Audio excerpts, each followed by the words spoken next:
കൂടി പറഞ്ഞാൽ അവസാനിപ്പിക്കാം. ഇത്തരം ഒരു അന്തരീക്ഷത്തിൻ്റെ ഗുണഭോക്താക്കൾ ആരാണെന്ന് ചോദിച്ചാൽ അത് ഫാഷിസ്റ്റുകളാണ്. ഫാഷിസത്തിൻ്റെ ഏറ്റവും വലിയ ആയുധം അത് മറ്റുള്ളവരോടുള്ള വെറുപ്പിനെ സമൂഹത്തിലാകുന്നത്ര വേര് പിടിപ്പിക്കുക എന്നതാണ്. ഫാഷിസത്തിൻ്റെ അടിസ്ഥാന ആയുധം ഫാഷിസ്റ്റ് ഐഡിയോളജി ഒന്നുമല്ല, അപരവിദ്വേഷത്തെ, മറ്റുള്ളവരോടുള്ള വെറുപ്പിനെ, പകയെ സാമൂഹ്യ ശരീരത്തിൽ കഴിയാവുന്നത്ര പടർത്തിയിട്ട് എല്ലാവരും എല്ലാവർക്കും എതിരാണ് എന്ന നിലയിലേക്കൊരു സമൂഹത്തെ കൊണ്ടുവന്നിട്ട് അങ്ങനെ അനൈക്യത്തിൻ്റെയും വിദ്വേഷത്തിൻ്റെയും ഒരു വമ്പൻ ഫാക്ടറിയായി ഒരു സമൂഹത്തെ രൂപാന്തരപ്പെടുത്തുക എന്നതാണ് ഫാഷിസം ചെയ്യുന്നത്. അപ്പോൾ പിന്നെ നമുക്കിടെ കൂടെ ആരുണ്ട്? നമ്മുടെ ആളുകൾ മാത്രമുണ്ട്. ഇങ്ങനെ മതവിദ്വേഷം എന്ന് പറയുന്നതിനെ ഒരു രാഷ്ട്രീയ ശക്തിയാക്കി രൂപാന്തരപ്പെടുത്തുന്നതിൻ്റെ ഒന്നാമത്തെ ഉപാധി അപരവിദ്വേഷം. ആ അപരവിദ്വേഷത്തിൻ്റെ സാർവത്രിക വ്യാപനം കേവലം വ്യക്തിപരമായ ഒരു സ്വഭാവ വൈകൃതമായിട്ടോ വ്യക്തിപരമായ ആളുകളുടെ ഒരു പെരുമാറ്റ ദൂഷ്യമായിട്ടോ അവരുടെ ധാരണാ പ്രശ്നമായിട്ടോ അല്ല കാണേണ്ടത്. അത് ഫാഷിസ്റ്റ് രാഷ്ട്രീയത്തിൻ്റെ ഒന്നാമത്തെ ഉപാധിയാണ്. അതുകൊണ്ട് ഫാഷിസത്തിനെതിരായിട്ടുള്ള ഏറ്റവും പ്രധാനപ്പെട്ട സമരായുധം എന്താണെന്നറിയോ? അത് ജാഥയും പൊതുയോഗമൊന്നുമല്ല, അത് സ്നേഹമാണ്. കാരണം സ്നേഹം എന്ന് പറയുന്നതിൽ അടങ്ങിയിട്ടുള്ള മൂല്യം എന്താണെന്ന് വെച്ചാൽ മറ്റൊരാൾക്ക് വേണ്ടി ചിലതെല്ലാം ത്യജിക്കാൻ, ഉപേക്ഷിക്കാൻ നിങ്ങൾ സന്നദ്ധനാണ് എന്നതാണ് സ്നേഹത്തിൻ്റെ അടിസ്ഥാനം. നിങ്ങൾ ഒരാളെ സ്നേഹിക്കുന്നു എന്നുള്ളതിൻ്റെ അർത്ഥം അയാൾക്ക് വേണ്ടി നിങ്ങൾ ചിലത് ഉപേക്ഷിക്കും എന്നുകൂടി. സ്നേഹത്തെക്കുറിച്ചുള്ള ഏറ്റവും മനോഹരമായ നിർവചനം എന്താണെന്ന് വെച്ചാൽ love is that condition in which happiness of the another person is essential for one's own. സ്നേഹം എന്ന് പറഞ്ഞാൽ ഇങ്ങനെ ഒരു സ്ഥിതിയാണ്, മറ്റൊരാളുടെ സന്തോഷം ഒരാളുടെ സന്തോഷത്തിൻ്റെ അനിവാര്യമായ അടിസ്ഥാനമാണ്. ഞാൻ നിങ്ങളെ സ്നേഹിക്കുന്നെങ്കിൽ നിങ്ങളുടെ സന്തോഷമാണ് എൻ്റെ സന്തോഷത്തിൻ്റെ അടിസ്ഥാനം, നിങ്ങളുടെ ദുഃഖമല്ല.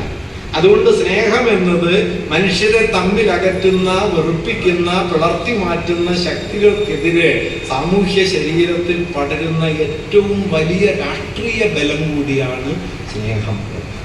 അതുകൊണ്ടാണ് ജാതിക്കെതിരെ മലയാളത്തിലുണ്ടായ ഏറ്റവും വലിയ കവിതയിൽ ചണ്ടാലഭിക്ഷകിയിൽ കുമാരനാശാൻ ബുദ്ധനെ കൊണ്ട് പറയിക്കുന്ന ഒരു വാക്യം ഇങ്ങനെയാണ്: സ്നേഹം താൻ ജീവിതം ശ്രീമൻ, സ്നേഹവ്യാഹതി തന്നെ മരണം, സ്നേഹം നരകത്തിൻ ദ്വീപിൽ സ്വർഗഗേഹം പണിയും പടുത്വം. സ്നേഹം താൻ ജീവിതം. അത് വെറുതെ കവിതയിലൊരു വാക്കൊന്നുമല്ല കേട്ടോ. നമ്മളിതൊക്കെ കവിതയിലെ വരികയാണെന്ന് കരുതി ഉപേക്ഷിക്കും. വാസ്തവത്തിൽ നോക്കൂ, ഒരമ്മ കുഞ്ഞിനെ സ്നേഹിക്കുന്നു എന്ന് പറയുന്നതിൻ്റെ അർത്ഥം എന്താണെന്നറിയോ? ആ കുഞ്ഞിനെ കുഞ്ഞിന് വേണ്ടി തന്നെ അങ്ങ് ഉപേക്ഷിക്കും. കുഞ്ഞ് വെള്ളത്തിൽ പോയപ്പോൾ കൂടെ രക്ഷിക്കാനിറങ്ങി മുങ്ങിപ്പോയ അമ്മയുടെ വാർത്ത ഞാൻ നിങ്ങൾ പത്രത്തിൽ വായിച്ചിട്ടുണ്ടാവും. ഇതുകൊണ്ടാണ്